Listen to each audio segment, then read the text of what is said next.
Very good morning to my all the dearest students. So I hope you all are doing well.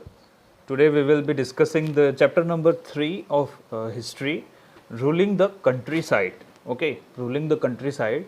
So under this chapter we will try and understand that why the Britishers wanted to grow indigo in India. Indigo as you know crop होती है, die product एक तरह से बोल सकते हो. पहले colouring का काम क्लोथ पे उससे होता था. And then how they collected revenue, Britishers how they collected revenue in Bengal and from the other countrysides also. Countryside मतलब ruling the countryside, that means ruling the village. Okay, Britishers ने अब बड़ी territories जो थी India पे, जैसे city areas है बंगाल वगैरह, तो उन पे तो रूल करना स्टार्ट कर दिया था. As we know, as we have already discussed in our earlier chapter, chapter number 2 of history. उसमें हमने देखा था कि 12 अगस्त 1765, okay, in 12 August 1765 Mughal emperors appointed East India as Diwan. East India company को क्या कर दिया था, बंगाल का दीवानी दे दी थी. Diwani that means the right of ruling authority. ठीक है, रूल करने की अथॉरिटी दे दी थी. और किसने दी थी ये, under the Robert Clive's tent. Okay, अब दीवान बन गए तो उससे क्या कर सकते थे East India Company. Company became financial administrator of the territory. It could buy what it needed and sell what it wanted.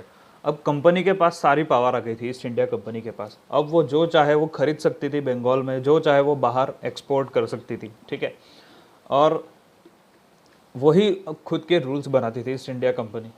अब पहले हमने देखा था कि अगर ये चैप्टर के स्टार्टिंग में अगर हम बात करें, see you can see here, chapter के स्टार्ट में अगर हम बात करें, अब ये कंपनी को दीवानी दे दी थी, इसके बारे में ये 12 अगस्त 1765 को. Okay, now we will discuss about the revenue system. Okay, revenue for the company. Revenue system क्या है.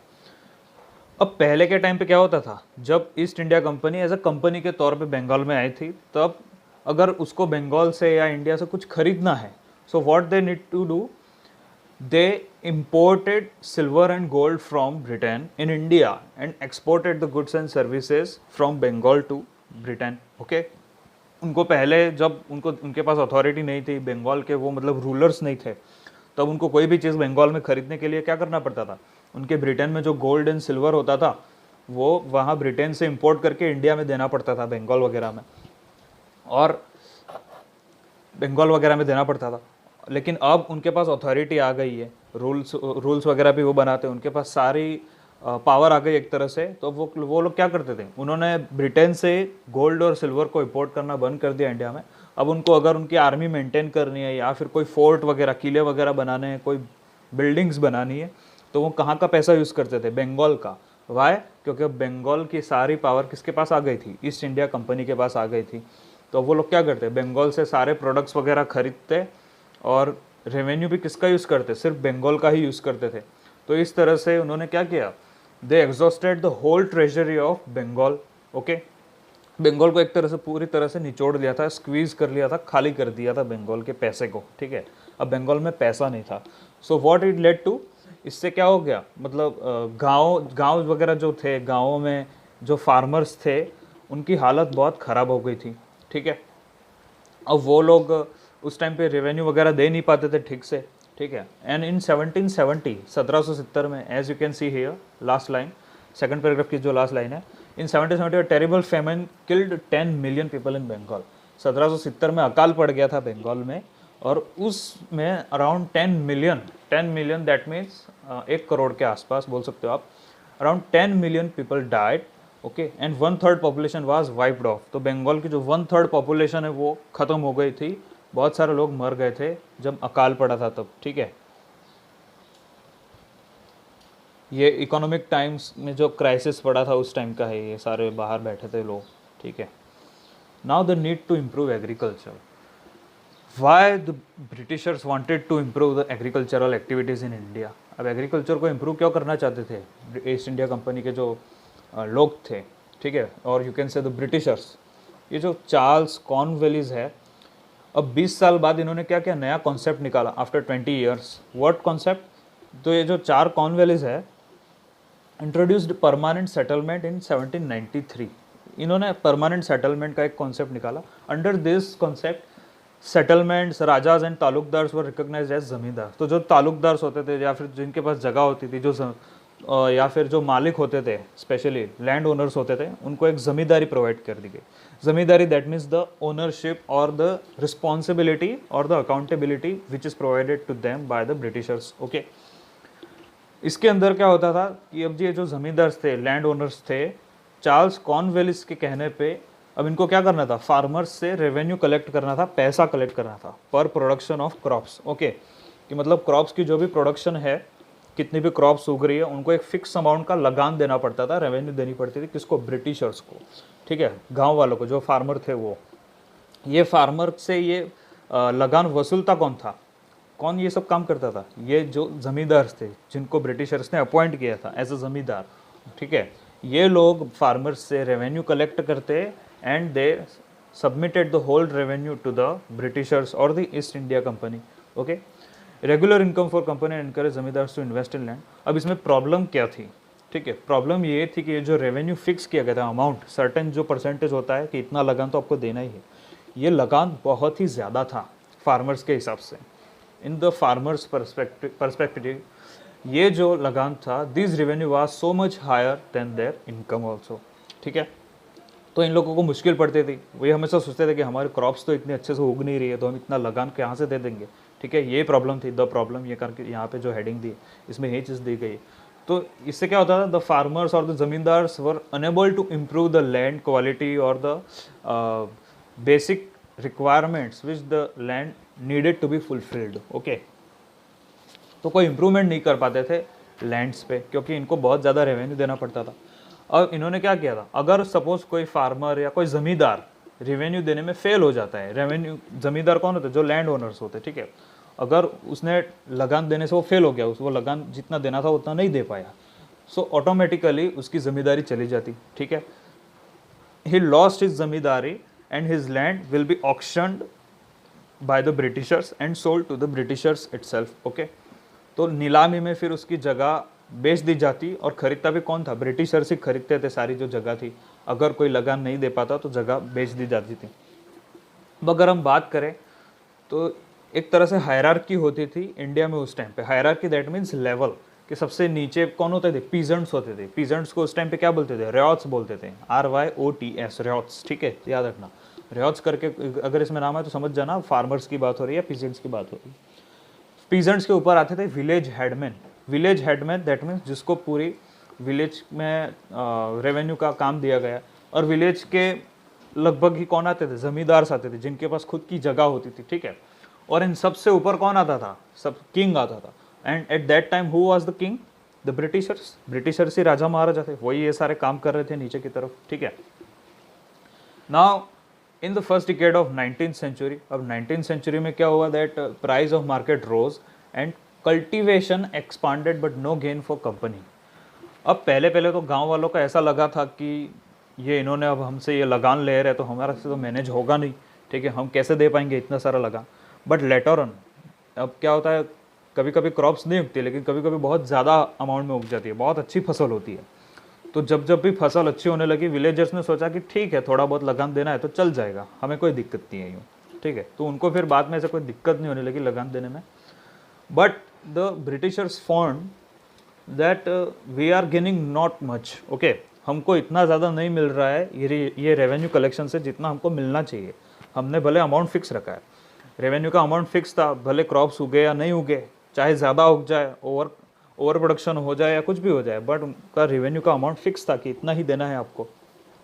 तो ब्रिटिशर्स ने फाउंड आउट किया दैट हमको तो जितना रेवेन्यू कलेक्शन मिलना चाहिए, जितना प्रॉफिट होना चाहिए, उतना प्रॉफिट तो नहीं हो रहा है। So what we can do next? Okay, so under the British rule a new system introduced, नया सिस्टम फिर शुरू किया इन्होंने। A new system is devised. Okay, ये महल का मतलब क्या होता है सुन लेना, विलेज को ही एक तरह से महल बोलते हैं। In British revenue records, Mahal is a revenue state which may be a village और अ ग्रुप ऑफ विलेज। ठीक है, ग्रुप ऑफ विलेज को भी महल बोल सकते हैं या फिर विलेज को भी महल बोल सकते हैं, अंडर द ब्रिटिश लैंग्वेज और the British ruling system. Okay, now इन्होंने क्या किया? नया सिस्टम शुरू किया था, और ये किसके द्वारा लाया गया था? Who brought this new system? Holt Mackenzie. Holt Mackenzie करके एक पर्सन था, he introduced the new system of not fixing the revenue amount in the village. Okay, इसने क्या किया था कि जो रेवेन्यू अमाउंट है उसको हमें फिक्स नहीं करना चाहिए। ठीक है, इसने ये एक नया अपना एक फॉर्मूला रखा था या फिर अपना आइडिया रखा था, ओपिनियन रखा था। He wanted that estimated revenue of each plot within a village was added up to calculate the revenue that each village had to pay। इसने क्या किया, रेवेन्यू को पीरियडिकली चेंज करने का इंट्रोडक्शन या फिर पर्पस रखा एक तरह से। ठीक है, प्रपोजल रखा कि अब जो रेवेन्यू सिस्टम है, जो लगान है वो हम फिक्स नहीं रखेंगे। अगर क्रॉप्स कम उग रही है सर्टेन विलेज के बेसिस पे हम ये इसको कैलकुलेशन करेंगे। ठीक है, जैसे समझ लो कि सर्टेन विलेज में क्रॉप्स बहुत ज़्यादा उग रही है, तो crop is growing much more in village A. ठीक है, मान लो जैसे विलेज ए और बी है, तो विलेज ए में क्रॉप्स बहुत ज़्यादा उग रही है, लेकिन विलेज बी में बारिश वगैरह होती नहीं और वहाँ पे क्रॉप्स बहुत कम उग रही है।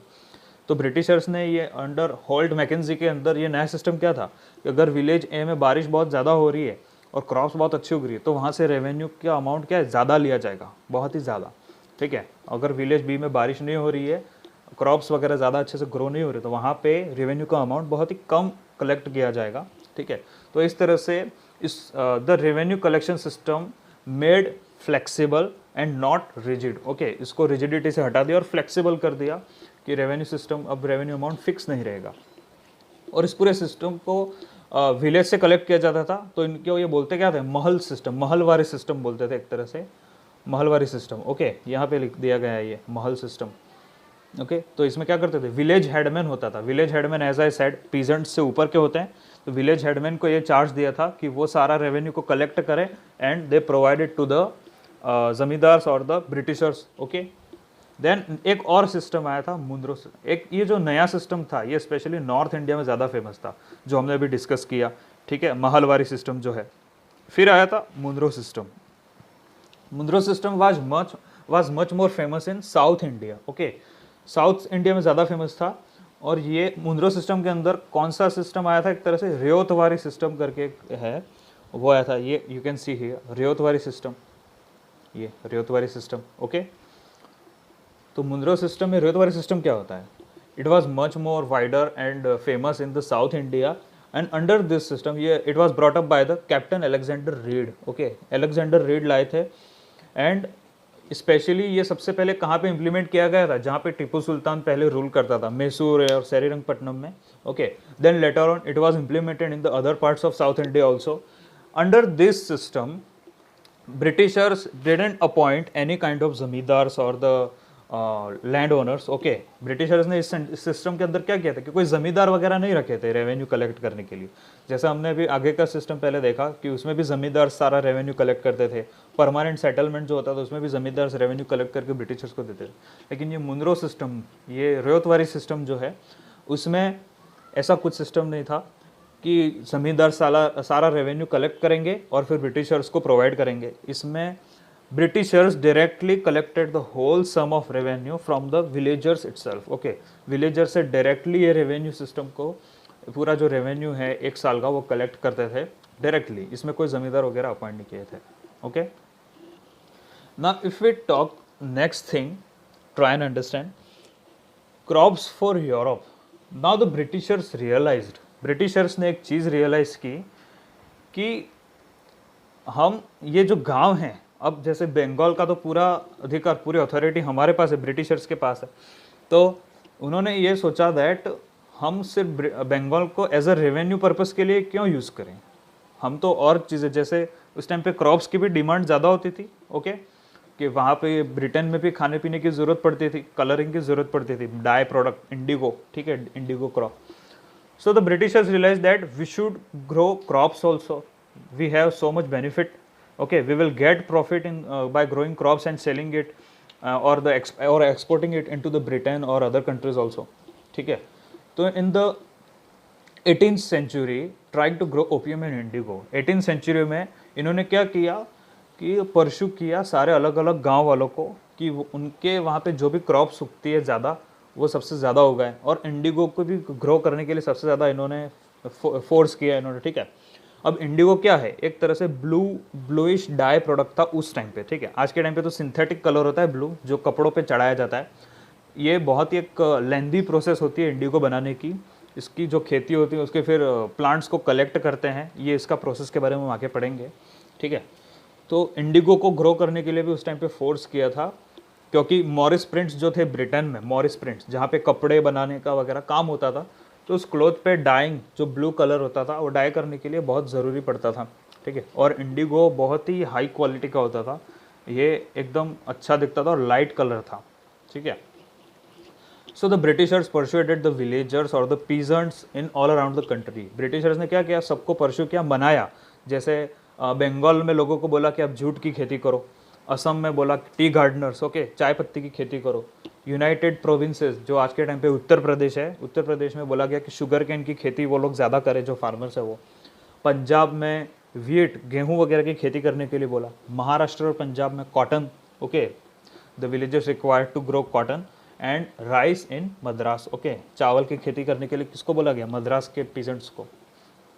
Now we will talk about indigo, okay, ये crops for Europe we have discussed already.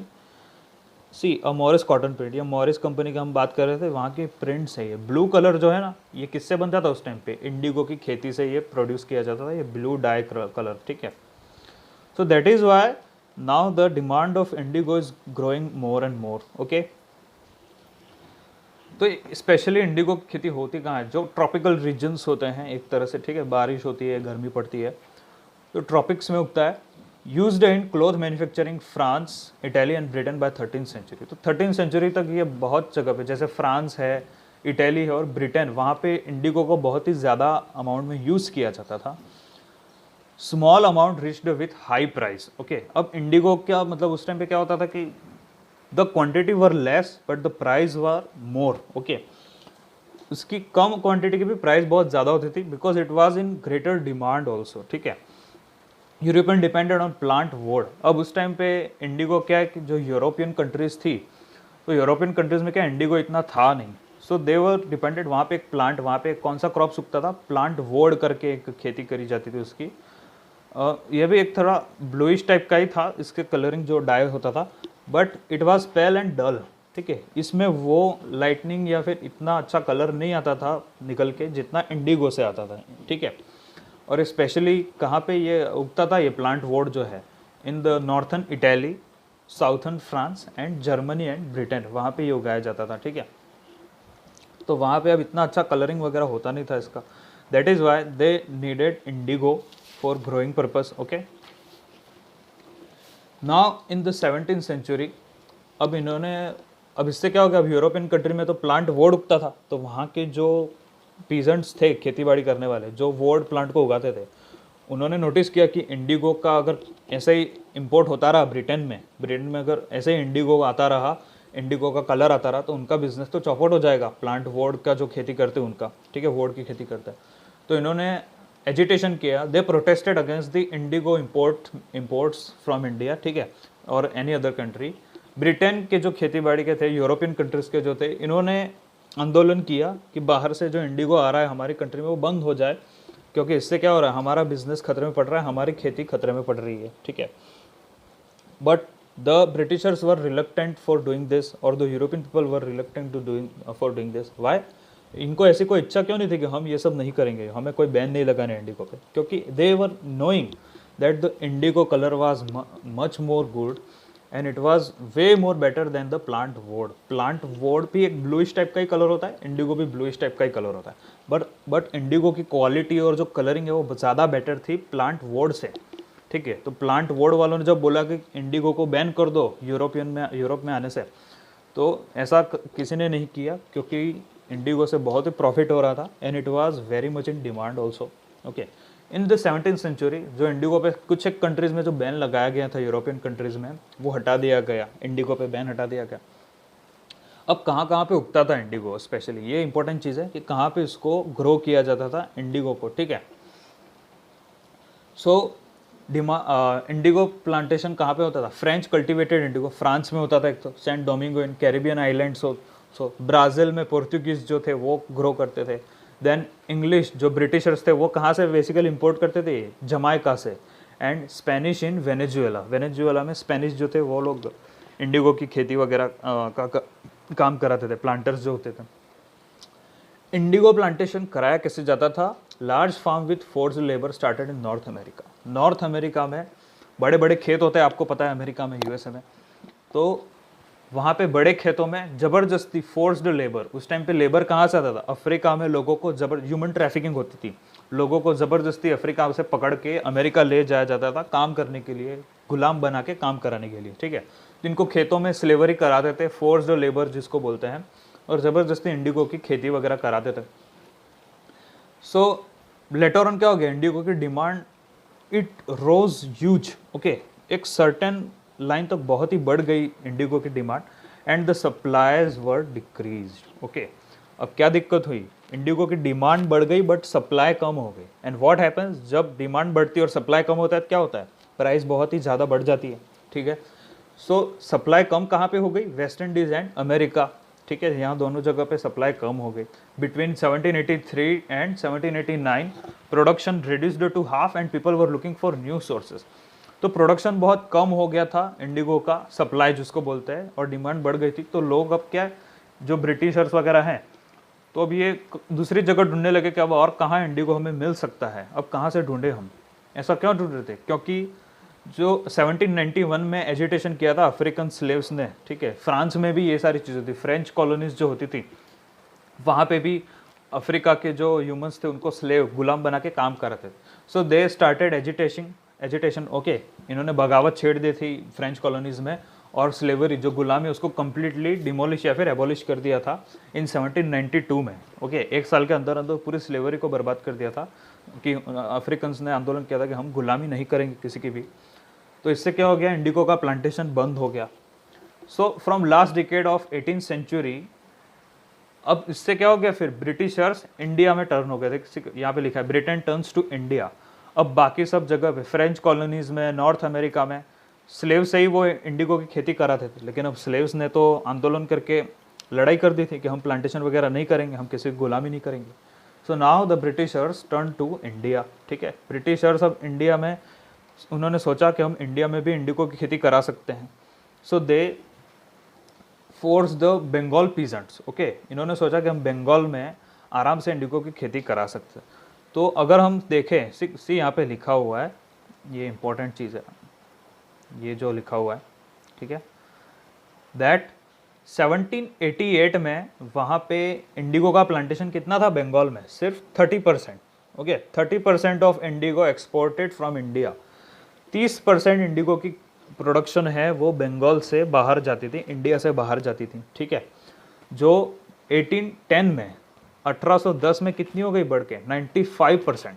95% Bengal से जो इंडिगो है वो बाहर जाती थी, एक्सपोर्ट होती थी इंडिया से, ठीक है।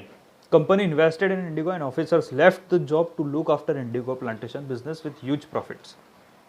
अब इसमें क्या हुआ कि यहाँ पे लिखा है कि अब जो ईस्ट इंडिया कंपनी में जो लोग काम करते थे, the business officials, they left their job, okay. उन्होंने अपनी जॉब छोड़ दी। क्यों?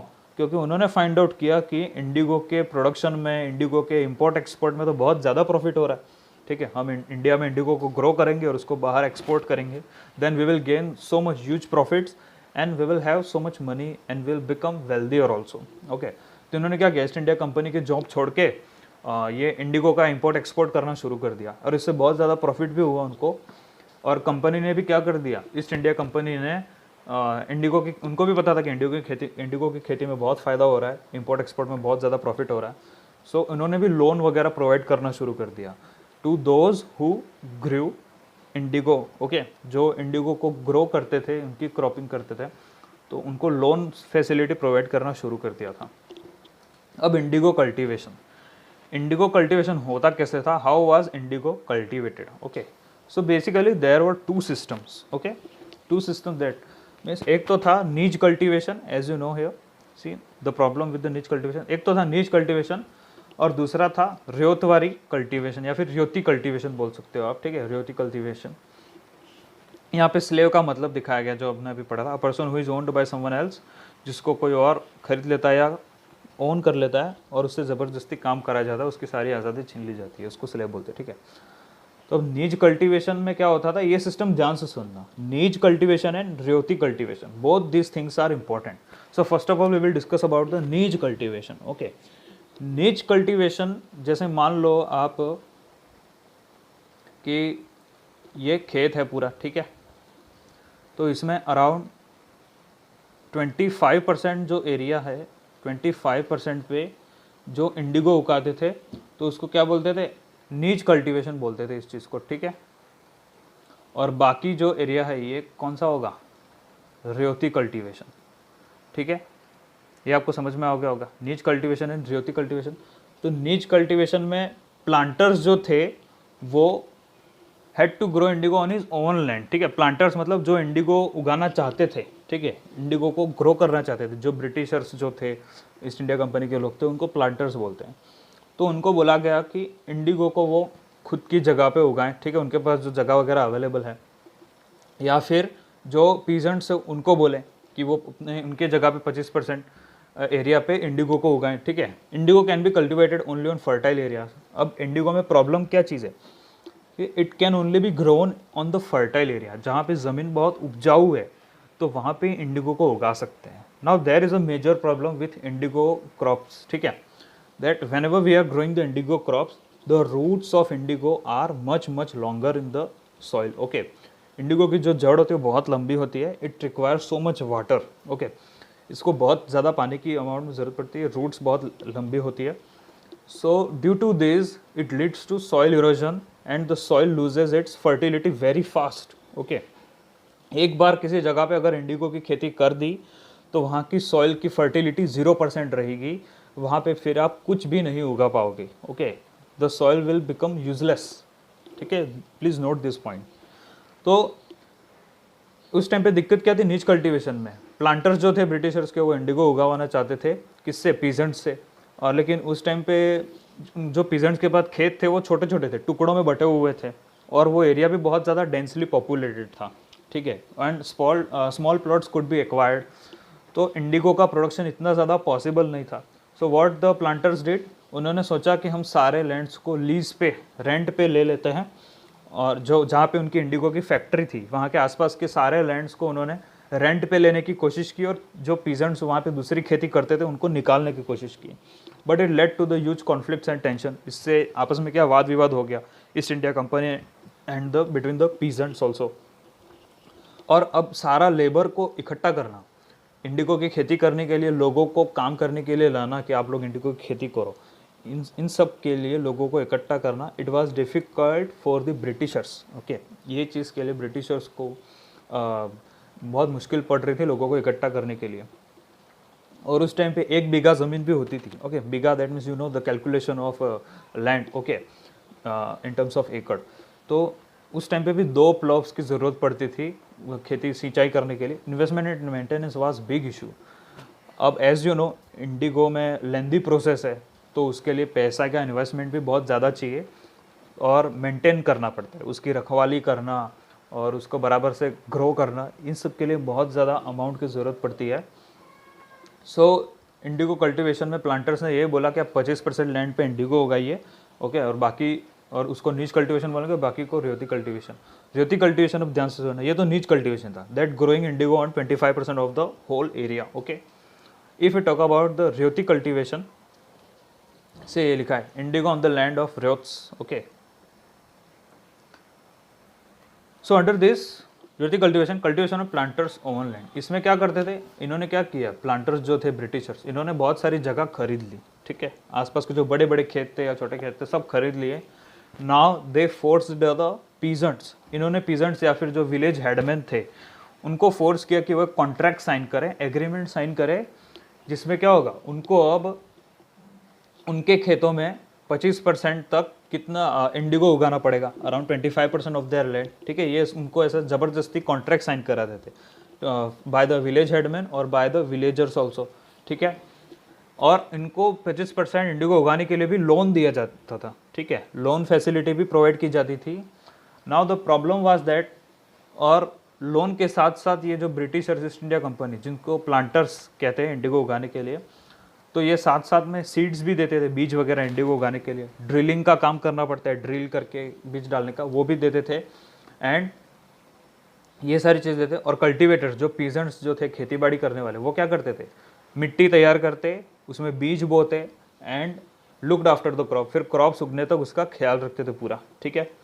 Now the problem is price for Indigo was low and cycle of loan never ended, okay. Now the farmers were getting so much less amount for selling Indigo. Britishers एक तो ज़बरदस्ती उनसे Indigo उगवा रहे थे, ठीक है, ग्रो करा रहे थे, और उनको लेते टाइम उनको इतना अच्छा रिटर्न भी नहीं दे रहे थे पीजेंट्स को, ठीक है, बहुत ही सस्ते में ले रहे थे।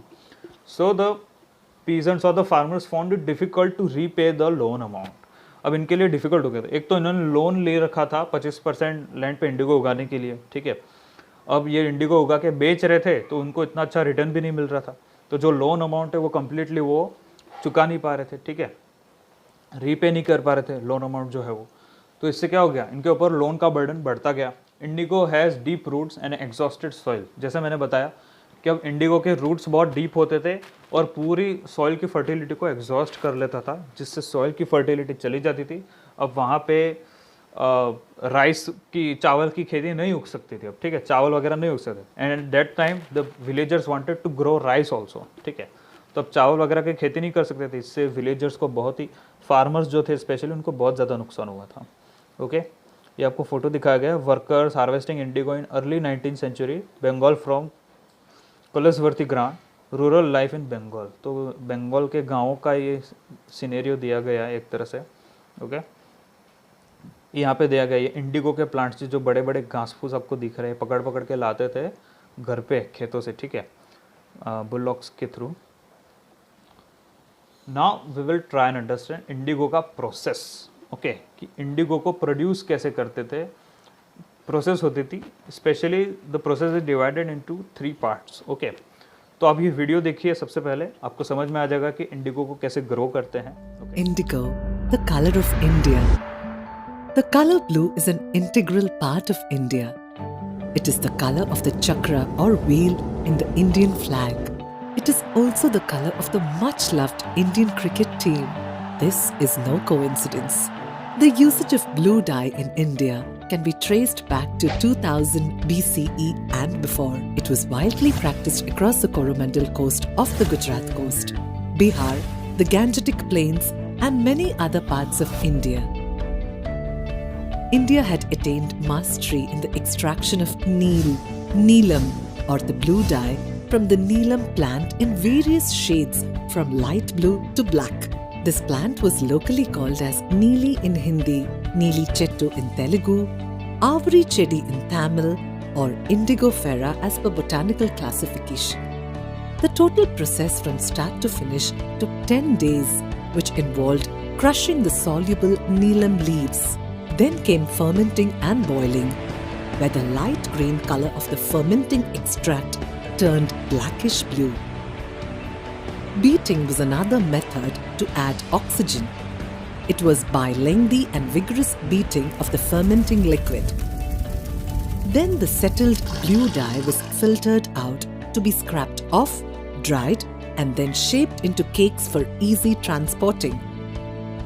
The blue dye was then transported to different parts of the world from India.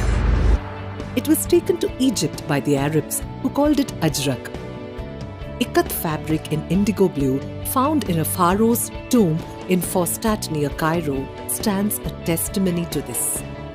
The continued tradition of ajrak can be seen in Barmer in Rajasthan, Kutch in Gujarat, Sindh in Pakistan, and nearby regions. Fabric dyed in this dye was found wrapped around a vase in the excavations of Harappa, the civilization that flourished 5,000 years ago. At Lothal, the ancient trading port near Gujarat, dating to Harappa times, large dyeing vats in clay were discovered. References of this Indian dye can be found in the Bible. It also went eastwards to Japan and China, from the Coromandel coast and Bengal, through Chinese and Okinawa traders. The blue dye came to be known as Aizome in Japan. Over centuries, the color blue in the dye has been wildly known as indigo blue. It's simply because India ruled the trade of blue dyes across the world, and indigo stood for the color from India, the home of knowledge, wisdom, and fine craftsmanship for thousands of years. This is amazing India. So I hope आपने ये video देख लिया होगा, तो आपको समझ में भी आ गया होगा कि इंडिगो कैसे ग्रो करते हैं. ओके, तो स्पेशली अगर हम बात करें इंडिगो को कैसे ग्रो करते हैं हम, तो एज यू नो कि जैसे मान लो ये 3 तरह के वेट्स होते हैं. वेट्स मतलब ऐसे बड़े बड़े टंकी जैसे ये दिखते हैं. ओके, ये 3 पार्ट्स भी बोल सकते हो प्रोसेस के. तो सबसे पहले तो क्या करते हैं, फर्मेंटिंग वेसल, इसमें ये पानी वगैरह उबालते हैं. फर्स्ट वगैरह, ये फर्स्ट जो है, ये सेकंड और ये थर्ड. ठीक है, तो फर्स्ट वेट में क्या करते हैं, जो पत्ते होते हैं इंडिगो के, stripped off the indigo plant were first soaked in warm water. ठीक है, तो इंडिगो के जो प्लांट है उसकी पत्ती वगैरह उतार के उस प्लांट्स को यहाँ पे ये पानी में उबाला जाता है. ठीक है, बहुत अच्छे से, और फॉर सेवरल आवर्स. और ये जब तक पानी में उबाल रहे हैं इसको अच्छा सा स्क्वीज करना पड़ता है पैरों से. तो इसमें प्रॉब्लम क्या है, the farmer himself required to stand in the vats for around 8 hours. 8 घंटों तक फार्मर को भी इसके अंदर रहना पड़ता है. ठीक है, ये इसको स्क्वीज करने के लिए. तो ये 8 घंटों तक उसके अंदर रहना मतलब बहुत ही मुश्किल भरी बात होती है ये. लिक्विड बिगेन टू बॉयल, जब पानी बहुत ज़्यादा गर्म होता है तो जो लिक्विड होता है और वो बॉयल करना शुरू कर देता है. Rotten leaves were taken out, तो जो और उसमें जो सड़ी हुई पत्तियाँ होती है, जो पत्तियाँ सड़ जाती है उसको अलग कर दिया जाता है. और जो लिक्विड होता है उसको दूसरे वेट में डाल दिया जाता है. ये जो सेकंड नंबर का वेट है उसमें जो सारा लिक्विड है वो डाल दिया जाता है, सड़े हुए पत्तों को अलग कर दिया जाता है. ठीक है, दैन उसमें क्या कर दिया जाता है, सॉल्यूशन मिक्स किया जाता है. उनका जो सॉल्यूशन मिक्स करते हैं जिससे वो इंडिगो का प्रोडक्शन करने के लिए अंदर एक जो चीज़ें वगैरह डालते हैं. Stirred and beaten with paddles, again ये सेम चीज़ की जाती है, continue stirring and beaten with paddles, और वापस से उसको दबाया वगैरह जाता है जो लीव्स होती है. It turned green and then blue. तो धीरे धीरे यू विल नोटिस दैट ये जो पानी वगैरह होता है, ये जो लिक्विड एक पहले ग्रीन होता है, then it will be converted to the blue colour. Okay, blue colour में कन्वर्ट होता है. देन व्हाट द फार्मर्स और the peasants will do, they will mix the lime और द लाइमस्टोन. ओके, इसमें चूना मिक्स करेंगे by mixing up the lime in the water. ठीक है, इसमें चूना मिक्स करेंगे तो इससे क्या होगा, indigo was separated out in flakes. तो इंडिगो जो होता है पत्तों में से, जो उसको उबाल के जो उसमें से जो निकल रहा है वो पूरा अंदर की तरफ चिपक जाएगा. ठीक है, एक तरह से गुच्छा बन जाएगा, जैसे मिट्टी के कीचड़ का गुच्छा होता है ऐसे. और जो उसमें उसके अंदर जो मडी सेडिमेंट है वो नीचे चला जाएगा, और जो क्लियर पानी जो होता है लिक्विड फॉर्म में वो ऊपर रह जाता है. तो फिर ये लोग क्या करते हैं, third step of finally liquid जो है ऊपर, पानी जो रह गया ऊपर पानी, उसको फेंक देते हैं बाहर. ठीक है, और जो इंडिगो नीचे अब जो कीचड़ जैसा गुच्छा बन गया पूरा, उसको ये लोग क्या करते हैं, दे shape it in the form of BRICS. Okay, इसको सुखाने के लिए रख देते हैं और ब्रिक्स के शेप में सुखाते हैं. और ब्रिक्स के शेप में क्यों सिखाते हैं, ऐसे ब्रिक्स के फॉर्म में उसको बना देते हैं पाउडर को, ताकि इसको जमा के आगे एक्सपोर्ट कर सके फॉर सेलिंग पर्पस. ठीक है, बेचने के पर्पस के लिए उसको इस फॉर्म में जमा देते हैं. ठीक है, देन ये आपको प्रोसेस तो समझ में आ गई होगी. Now we will see the blue rebellion and after. Okay, अब ब्लू रेबेलियन क्या चीज़ है, तो इसके लिए भी आप ये वीडियो देख लीजिए, बहुत ही अच्छा वीडियो है, you will get it better. The Indigo Rebellion, 1859 to 1860. Indigo is a tropical plant which produces a blue dye that is used to color textiles. There was a huge demand of indigo in places like Manchester in the British textile factories. Woad produces pale and dull color, while the indigo produces a rich blue color. This is why the cloth dyers preferred indigo as a dye. At the end of 18th century, the demand for Indian indigo was raised very high. The production of indigo in the world between 1783 and 1789 fell by half. British turned to India for its supply. Indigo cultivation, niche and Rayoti. Niche system. According to the niche system, indigo was grown in plantations owned by rich planters. The crop was cultivated by laborers. Rayoti system. In this system, planters forced cultivators to take loans from them in return for growing indigo on their lands. In India, mostly indigo was grown through this system. Peasants usually had no choice. They were forced to grow indigo. After growing indigo for a few years, the crop left the land barren and unusual for growing other food crops. The peasants were unable to repay their loans and were always stuck under debt. Causes for Indigo Rebellion. Indigo Rebellion of Bengal from 1859 to 1860 was the most violent uprisings of the peasants. Intellectual class supported the peasants. Dinabandhu Mitra wrote about the Indigo Rebellion in his famous play Neel Darpan. Finally, the Indigo Commission was appointed by the British. The organized leadership and the coordination of the resistance contributed to the success of the rebellion. Mahatma Gandhi's visit to Champaran in 1917 helped the struggle of the indigo farmers in the area to the attention of the nation. I hope आपने ये video देख लिया होगा. सो इन 1859 Riots rebelled to grow indigo, didn't pay rent to planters and attacked indigo factories. Okay. अब as we no villagers को नुकसान हो रहा था. एक तो इंडिगो ग्रो करने से सॉइल की फर्टिलिटी जा रही थी, वो लोग कुछ और उगा नहीं पा रहे थे, और पैसा भी कम मिल रहा था रिटर्न में, लोन अमाउंट बढ़ रहा था. So now they started to revolt. Okay, इन्होंने सोचा कि अब तो बगावत करनी पड़ेगी हमें. अब हम इंडिगो नहीं उगाएंगे और ना ही इनको रेंट देंगे जगह का, ठीक है, क्योंकि वो दूसरों की जगह पे काम कर रहे थे. ब्रिटिशर्स ने खरीद ली थी जगह. तो इन्होंने क्या किया, बगावत छेड़ दी ब्रिटिशर्स के खिलाफ विलेजर्स ने इन 1859. Okay, this is important.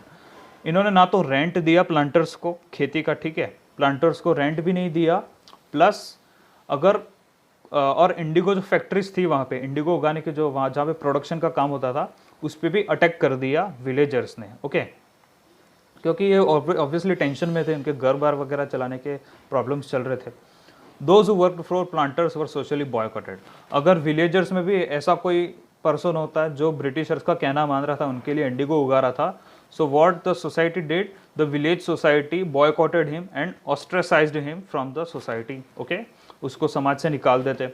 And gomasthas agents of planters, जो प्लांटर्स के जो एजेंट थे, जब वो रेवेन्यू या फिर रेंट भाड़ा लेने के लिए आते थे जगह का, ठीक है, विलेजर्स के पास, तो उनको भी मार पीट के भगा देते थे गांव वाले, ठीक है, कोई रेंट वगैरह नहीं देते थे इनको. And they thought that Indigo system was oppressive. ये इंडिगो उगाने का जो पूरा सिस्टम है, ये जो ब्रिटिशर्स ने विलेजर्स को बोला है इंडिगो उगाओ, एक तरह से ऑपरेसिव है, गांव वालों के ऊपर बहुत दबाव बना रहा है और इनके जीने की प्रॉब्लम बहुत हो रही है. Okay, the villagers finding it difficult to survive. Now the ryots had support. ये जो गाँव वाले थे रियोट्स विलेजर्स, इनको जमींदार्स का भी सपोर्ट मिल गया, जमींदार भी इनके साथ हो गए, और जो विलेज हेडमैन है वो भी इनके साथ हो गए. इन्होंने लड़ाई शुरू कर दी. किसके साथ? Fought with लाठियाल्स. लाठियाल्स मतलब, लाठियाल्स कौन होते थे? सी इधर दिया गया है. इन्होंने लाठियाल्स के साथ कौन थे? जो एक तरह से बॉडी बिल्डर्स और तो स्ट्रॉन्ग मैन जो होते थे, जो पूरा देख रेख का काम करते थे कि इंडिगो की खेती बराबर हो रही है नहीं.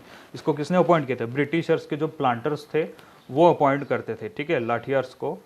तो इनको भी मारा पीटा गांव वालों ने, ठीक है, इनके साथ लड़ाई कर दी थी क्योंकि ये ब्रिटिशर्स के आदमी थे. So Britishers were worried another rebellion after 1857. Okay, Britishers thought that, हमने पहले के चैप्टर में पढ़ा कि 1857 में जो बहादुर शाह जफर के साथ जो बगावत छेड़ी थी ब्रिटिशर्स ने, ठीक है. सो ब्रिटिशर्स अब फिर से चिंता में आ गए थे. दे वर इन टेंशन दैट 1857 की बगावत जो है वो फिर से ना शुरू हो जाए, ठीक है, यहाँ पे जो लिखा गया है. अगर ऐसा हुआ तो ब्रिटिशर्स को बहुत ही हैवी अमाउंट में नुकसान हो जाएगा. नाउ व्हेन इन बैरसट, तो इस सारी चीज को देखते हुए, seeing all of this situation, there was a person Ashley Eden. Okay, magistrate था ब्रिटेन का. When in Barasat, magistrate Ashley Eden issued a notice. इसने एक नोटिस दिया या फिर एक फरमान जारी कराया, आप बोल सकते हो, रियोट्स को, ठीक है, गांव वालों के और बंगाल में, that now the villagers are no longer compelled to accept the contract of growing indigo. Okay, अब गांव वालों को मजबूर नहीं किया जाएगा इंडिगो उगाने के लिए और कॉन्ट्रैक्ट पे साइन करने के लिए, ठीक है, कि उनको ज़बरदस्ती नहीं बोला जाएगा कि इंडिगो ग्रो करने के लिए आप कॉन्ट्रैक्ट पे साइन करो, ठीक है। उसने तो ऐसा ऑर्डर दिया था, but it went viral as Queen Victoria gave this order that indigo को अब उगाने की ज़रूरत नहीं है, ठीक है। तो एशली एडन ने तो ऐसा ऑर्डर दिया था, बट ये गलत तरीके से वायरल हुआ, ऐसा फाइंड आउट किया गया। क्वीन विक्टोरिया ने ऐसा ऑर्डर दिया, ठीक है। Queen Victoria had declared that indigo need not be sown. Eden action came as support to rebellion, okay.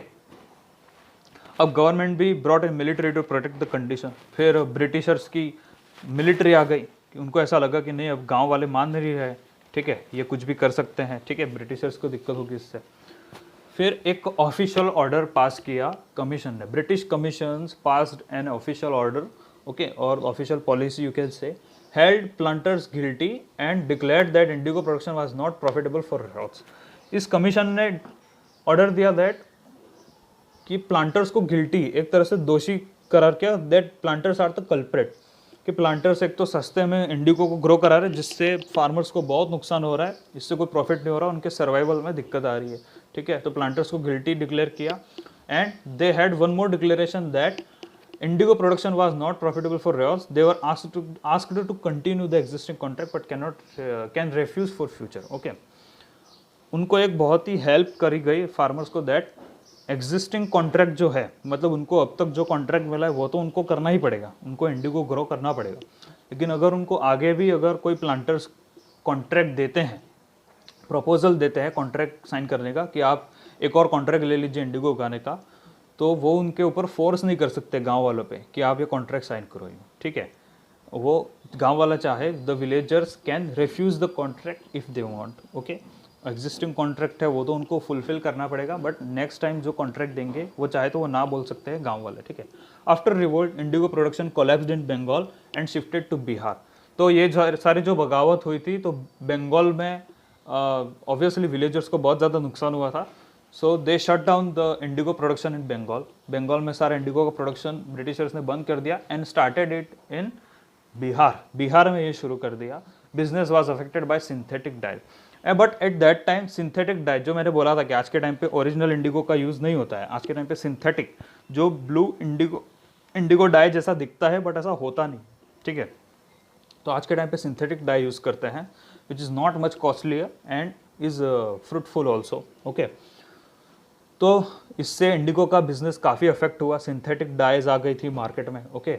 सो महात्मा गांधी उस टाइम पे, फिर 1917 में अगर बात करें, ठीक है, फिर बहुत टाइम के बाद महात्मा गांधी जब विजिट किया था 1917 में, marked the beginning of the Champaran movement against the Indigo planters. तो चंपारण मूवमेंट शुरू कर दिया था ना, जब इन्होंने विजिट किया था चंपारण में, उन्होंने देखा था कि वहाँ के जो फार्मर्स है, इंडिगो उगाने से उनकी हालत इतनी ख़राब हो गई थी, तो उन्होंने उन फार्मर्स को प्रोटेक्ट करने के लिए चंपारण मूवमेंट शुरू कर दिया था, ठीक है, जिससे इंडिगो के प्लांटेशन को बंद कर दिया जाए, ओके।